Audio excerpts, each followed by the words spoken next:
तेजस्वी यादव नौकरी घोटाले में पेश हो गए हैं। सीबीआई के सामने सवालों का सामना करना पड़ रहा है उनको। नौकरी घोटाले में लालू परिवार पर यह कसता हुआ शिकंजा नजर आ रहा है।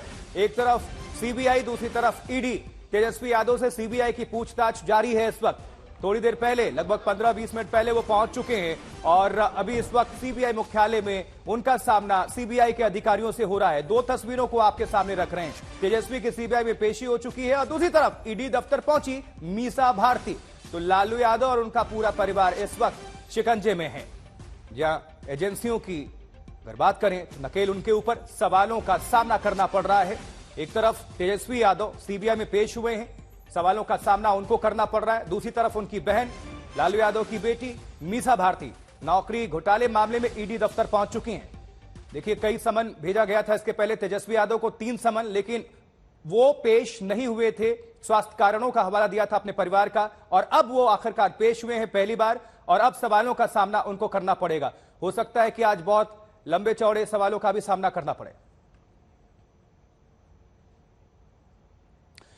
इस वक्त हमारे 3 सहयोगी हमारे साथ जुड़ रहे हैं। पटना से आदित्य वैभव जुड़ रहे हैं, हिमांशु दिल्ली से और श्रेया चटर्जी हमारे साथ जुड़े हुए हैं। श्रेया, सबसे पहले आपका रुख करना चाहेंगे, अभी क्या हालात हैं? क्योंकि अभी सीबीआई के सामने पेश हो चुके हैं तेजस्वी यादव, पूछताछ का सिलसिला शुरू हो चुका होगा। जी बिल्कुल, सीबीआई हेडक्वार्टर्स में तेजस्वी यादव से पूछताछ शुरू हो चुकी है और दूसरी तरफ मीसा भारती जो है वो ईडी दफ्तर पहुंचने वाले हैं। दोनों ही पहली बार आज अपीयर कर रहे हैं। इसके पहले सीबीआई की तरफ से भी जो समन तेजस्वी यादव को की गई थी वो परिवार में हेल्थ रीजंस की वजह से वो अपीयर नहीं किए। कोर्ट से आदेश आने के बाद हम देख रहे हैं कि आज पहली दफा तेजस्वी यादव सीबीआई के सामने पेश हो रहे। कई सवाल है जिसको आज उनको सामना करना पड़ेगा, जैसे इरेगुलरिटीज की बात की जाए, जो नौकरी के बदले जो जमीन का जो ये मामला है, इसमें कितने जो लोग थे उससे जुड़े जो दस्तावेज सीबीआई ने बरामद की है, इन सारे जो एविडेंस है उनके सामने पेश की जाएगी और उसी को लेकर आज उनसे पूछताछ की जाएगी सीबीआई मुख्यालय में। बिल्कुल श्रेया, आप नजर बनाकर रखें। दूसरी तरफ हिमांशु मिश्रा हमारे सहयोगी जुड़े हुए हैं। हिमांशु, आपसे जानना चाहेंगे, एक तरफ तेजस्वी यादव की पेशी सीबीआई के सामने, दूसरी तरफ ईडी दफ्तर में पहुंचना होगा मीसा भारती को। क्या वो पहुंच चुकी हैं या अभी पहुंचने वाली हैं? किस तरह की वहां पर तस्वीरें आपको नजर आ रही है हिमांशु? अब से कुछ ही देर पहले, हम कह सकते हैं 2 से 3 मिनट पहले ही यहाँ पर मीसा भारती पहुंची हैं और ये देखिए ईडी के हम मेन जो हेड ऑफिस है उसके बाहर ही मौजूद है और अभी यहाँ पर मीसा भारती पहुंची और साथ में उनके वकील भी थे। उनको सम्मन दिया गया था, 11 बजे का टाइम था और ठीक अपने टाइम पे यहाँ पर मीसा भारती ईडी ऑफिस पहुंच गई है। लैंड फॉर जॉब स्कैम में ये पूछताछ होनी है और जब 2004 से 2009 के बीच ये आरोप लगाए गए थे, जिसके बाद इस मामले में एफआईआर दर्ज की गई थी से, लेकिन इस मामले में ईडी ने समन किया था और ईडी के सामने मीसा भारती को पेश होना था। तो मीसा भारती यहां पर पहुंच गई हैं और अब देखना होगा कि कितना वक्त लगता है इस पूरी पूछताछ में, क्योंकि इसके पहले समन जब जारी किया था तो जो जमीनें थी, जिनकी जमीनें ले गई थी, उस जमीनों में टोटल 7 जो जमीनें थी उनके ट्रांसफर की बात थी। 1,05,000 स्क्वायर फीट जमीन थी, तो उसकी जो जमीन की जो कीमत थी, जो जमीनें खरीदी भी गई तो उन बेहद कम खरीदी गई और कुछ गिफ्ट की गई। तो उससे रिलेटेड ही जो सूत्र कह रहे हैं, सवाल पूछे जाने हैं, उससे जुड़े हुए सवाल पूछे जाने हैं कि जो पैसे वो आए या जो जमीन है उसका इस्तेमाल किस तरीके से किया गया। तो ये सारे जो पूरे रिलेटेड क्वेश्चनर है वो पहले से ही तैयार है। जो केस से आईओ हैं, जो अधिकारी हैं, वो यहाँ पर ईडी ऑफिस पहले ही पहुंच गए थे और अब मीसा भारती यहां पर पहुंच गई हैं। पटना हम ले चलेंगे सभी दर्शकों को अपडेट हासिल करने के लिए। आदित्य वैभव हमारे सहयोगी जुड़े हुए हैं, लेकिन उसके पहले तेजस्वी यादव पेश होने से पहले क्या उन्होंने बयान दिया, क्या कुछ कहा, दर्शकों को सुनवा देते हैं। जांच एजेंसियां जांच कर रही हैं। हम लोगों शुरू से ही हम लोगों ने कोऑपरेट किया है, सहयोग किया है, लेकिन जो देश में माहौल है आप सब लोग जान ही रहे कि झुकना जो है बहुत ही आसान है और लड़ना जो है बेहद ही मुश्किल है। तो हमने लड़ने का फैसला किया है और हम लोग लड़ेंगे और जीतेंगे। तो झुकना आसान है, लड़ना बेहद मुश्किल और हमने फैसला किया कि लड़ेंगे, ये कहना है तेजस्वी यादव का। आदित्य वैभव पटना से हमारे सहयोगी जुड़े हुए हैं। आदित्य, राबड़ी निवास के बाहर आप मौजूद हैं, किस तरह की सियासत अभी देखने को मिल रही है बिहार में, पटना में क्या हलचल है इस वक्त? जी बिल्कुल, जहाँ तक देखा जाए तो हम अभी ठीक राबड़ी आवास के सामने ही खड़े हैं और आप देख सकते हैं कि यहाँ बिजनेस एज यूजुअल दिख रहा है और ये किसी और दिन की तरह ही नॉर्मल यहाँ की फंक्शनिंग है और इतनी ही भीड़ यहाँ ऑलमोस्ट हुआ करती है ना के बराबर।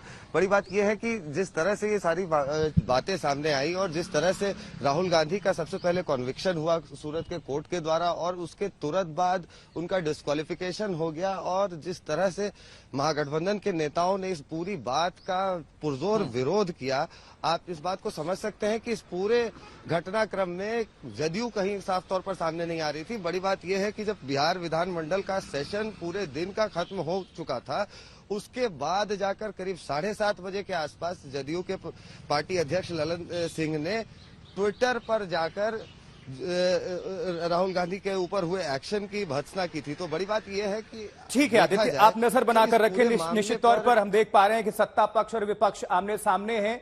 किस तरह से वार पलटवार सियासी हमें देखने को मिल रहा है, नजर बनी हुई है। लेकिन अखिलेश यादव ने भी इस पर अपनी प्रतिक्रिया रखी है। क्या उन्होंने बयान दिया है, आप सभी को हम सुनवाते हैं।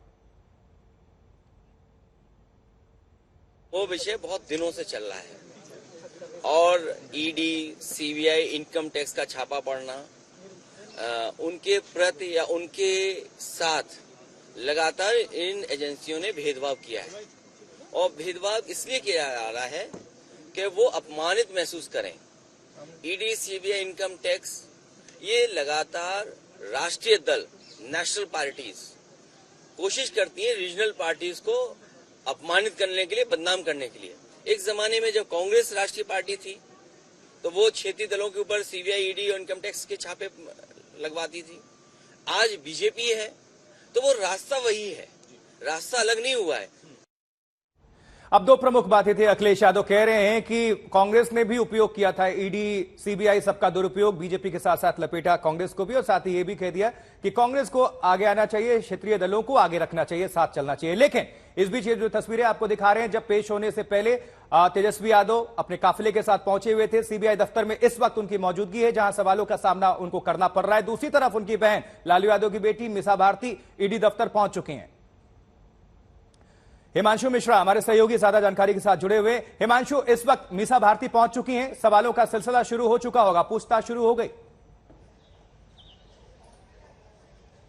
देखिए, मीसा भारती के पहुंचने से पहले ही जो तमाम इस केस के जुड़े ऑफिसर थे वो यहां पर पहुंच चुके थे और जाहिर तौर पर जब ये सम्मन जारी किया गया होगा तो उसके पहले ही ईडी ने पूरी तैयारी कर ली होगी। एक क्वेश्चनर होगा जो कुछ भी मीसा भारती से पूछना होगा, उससे जुड़े सवाल उनके पास पहले से ही तैयार थे और 11 बजे का वक्त था और 11 बजे ही मीसा भारती आई और साथ साथ उनके एक वकील भी थे। 11 बजे वो यहाँ पर ईडी ऑफिस पहुंचती हैं और वो अंदर चली गई और इसके बाद जो अधिकारी हैं, जो हमें जानकारी मिल रही कि अब से कुछ देर बाद ही यहां पर पूछताछ शुरू हो जाएगी, क्योंकि अभी वो तुरंत ही, हम कह सकते हैं मुश्किल से 5 मिनट हुआ है आशुतोष जब मीसा भारती यहां पर पहुंची हैं, तो कुछ देर में ही यहां से पूछताछ शुरू हो जाएगी। और इससे कुछ देर पहले, तकरीबन हम कह सकते हैं आधे घंटे अब हुए होंगे, जब तेजस्वी यादव सीबीआई पहुंचे थे और ये जो पूछताछ हो रही है आशुतोष, ये लैंड फॉर जॉब स्कैम है, उससे जुड़ी हुई पूछताछ हो रही है। और जब इन मीसा भारती के पिता लालू प्रसाद यादव जब रेल मंत्री थे 2004 से 2009 के बीच, तो उस दौरान का आरोप है कि किस तरीके से नौकरियां दी गई थी जमीन के बदले। जब भी हिमांशु हमने देखा है इतिहास में कि किसी से भी पूछताछ हुई है, कोई भी अभियुक्त या आरोपी बनाया गया है, तो सीबीआई हो या फिर ईडी अलग अलग पूछताछ तो की है, लेकिन कई बार ऐसा हुआ है कि दोनों को सामने बिठाकर, आमने सामने बिठाकर भी पूछताछ हुई है। तो हो सकता है यह भी संभव हो कि तेजस्वी यादव और फिर मीसा भारती को भी सामने ईडी बुलाकर पूछताछ करे या फिर सीबीआई भी। बिल्कुल, देखिए, क्योंकि अगर एक केस है और एक केस से जुड़े हुए जो भी लोग होते हैं तो उनको आमने सामने बिठाकर पूछताछ करने की प्रक्रिया होती है, क्योंकि कई सारी ऐसी चीजें होती हैं जहां पर कंट्रोडिक्शन आता है। यहां पर सीबीआई जो है वो इस पूरे मामले में जो मनी लॉन्ड्रिंग को लेकर के जो आरोप लग रहे हैं उस एंगल पे जांच कर रही है और सीबीआई जो है वो पूरा जो केस है, जब केस रजिस्टर किया तो उस तरीके से आगे बढ़ रही कि किस तरीके से नौकरी के बदले, जमीन के बदले नौकरी दी गई। 7 डील सीबीआई के सामने अभी तक आई हैं, जिनमें 1,05,000 स्क्वायर फीट की जमीन की बात है, जिनकी जांच फिलहाल की जा रही है। तो इस पूरे मामले में आज ईडी, देखिए दोनों एजेंसियां अलग है, सीबीआई के सामने पेश हुए हैं तेजस्वी और ईडी के सामने पेश हुई उनकी बहन। तो आने वाले टाइम में जाहिर सी बात है, क्योंकि आरोप एक है, तो ये बेहद बहुत ज्यादा संभव है कि एक दूसरे के आमने सामने बिठा करके जो कंट्राडिक्शन अगर होगा, कुछ ऐसे सवाल होंगे जिनके पूरे जवाब नहीं मिलते हैं या कहते हैं कि हमें जानकारी नहीं है, तो इन सारे सवालों के जवाब के लिए आमने सामने बिठाकर पूछताछ की प्रक्रिया होती है और यहां भी एजेंसियां इस प्रक्रिया को अपना सकती हैं। लेकिन अभी चूंकि ये आज हम कह सकते हैं कि सीबीआई के सामने लैंड फॉर जॉब इसके अंदर पहली बार जब तेजस्वी से पूछताछ हो रही है, उसके बाद हम देखेंगे कि किस तरीके का जो सोर्सेज से निकल के आता है कि किस तरीके से सीबीआई इसके बाद कहती है कि क्या कोऑपरेट किए, उनके सवालों के जवाब उन्हें मिले कि नहीं मिले, या फिर यहाँ पर ईडी के सामने जो मीसा भारती पेश हुई है तो उनके सवालों के जवाब मिलते हैं या नहीं मिलते हैं। तो ये अपने आप में बेहद महत्वपूर्ण रहता है। यहाँ पर कोऑपरेशन एक चीज आती है एजेंसी की तरफ से, हमने देखा है कि किस तरीके से उनको कोऑपरेशन की वो कहते हैं कि हमें कोऑपरेशन नहीं मिला या मिला, तो ये एक बेहद अहम चीज होती है। ये देखना होगा कि जो इनके सवालों के जवाब जो ईडी या सीबीआई को चाहिए वो उनको मिल पाते हैं कि नहीं। बिल्कुल, सवाल का जवाब देना भी होगा। हिमांशु, आपका बहरहाल आपका शुक्रिया।